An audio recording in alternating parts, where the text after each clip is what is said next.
In recent years, the increase in frequency of rainfall has been observed across the world, and of course, this has had deleterious impact on our infrastructure. Some of the areas of vulnerability for the NAA to focus on includes flooding, landslides, and of course, road-river interactions.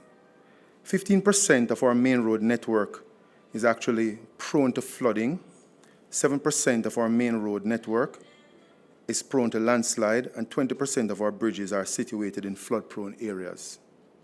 The impact of climate change on our network causes the NAA to examine the hazards that we have to treat with, and these include we're having more hot days, greater wind speeds, more frequent intense precipitation, and increased coastal storm intensity, and also sea level rise. What does this mean for the impact on our network? Pavement failure, landslides, breakaways, flooding, coastal erosion. We therefore have the responsibility of employing what we call adaptation strategies, which includes utilizing better pavement material to ensure that the pavement can sustain these effects, increase routine maintenance of our main road network, improve our drainage systems and capacity, and employ more rigorous design specifications. We also have to look at relocating coastal roads where possible or build the roads higher to deal with the effects of flooding.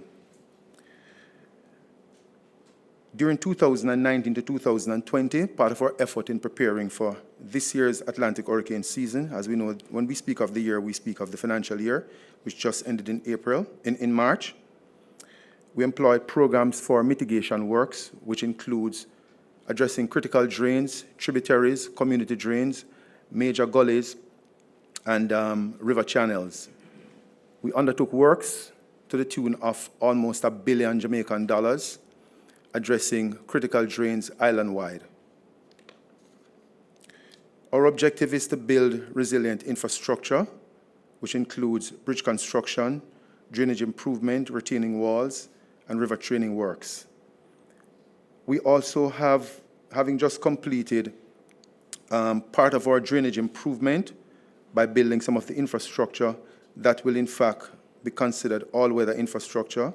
I'm referring here to the Marcus Garvey Drive Road Improvement Project, the Mandela Highway Road Improvement Project, just to name a few, Hagley Park Road Improvement Project, and Constant Spring Road Improvement Project.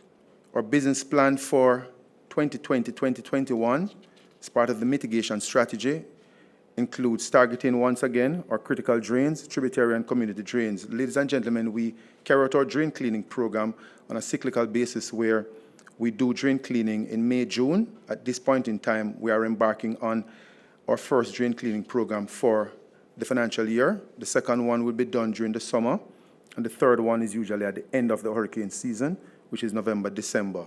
And as you can see there, we also have plans for some river training. This year, in light of the budget support that we receive, we will be carrying out at least $354 million worth of work.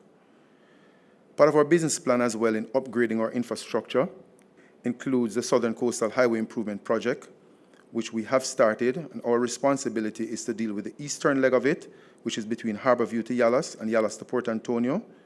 We'll be looking at putting down 4-lane roadway, as well as 2-lane roadway from Yallas to Port Antonio, and the 4-lane goes between Harborview to Yallas.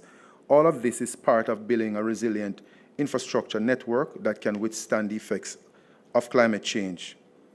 Of course, as you can see there as well, we are trying to complete at this point in time our Kingston Junction Road is between Broadgate and Agualta Vale.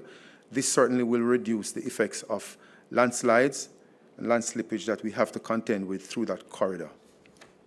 Part of our disaster management strategy, there are 5 areas that we focus on. One is preparedness strategy. The other one is response strategy. The third is our recovery strategy. And the fourth is development strategies, on a long-term basis. And the fifth one, of course, is our mitigation strategy. And hastening along, the National Works Agency has undertook what we call hazard mapping of our flood-prone areas.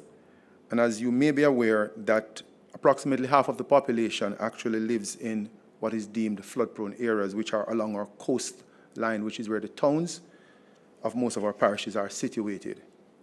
Our future plans is to focus on areas such as part of building the resilience of the network, a Notta Bay to Buff Bay shoreline protection works, North Gully Improvement Project, and the Falmouth Dragline, which is an area we know is prone to flooding. The NAA also have commenced work on building what we call a public safety network, which will connect the JDF, the JCF, fire stations, OPM, our own offices, NAA, hospitals, and other government offices. And of course, we are creating a high-speed broadband communication network for our intelligent transport system.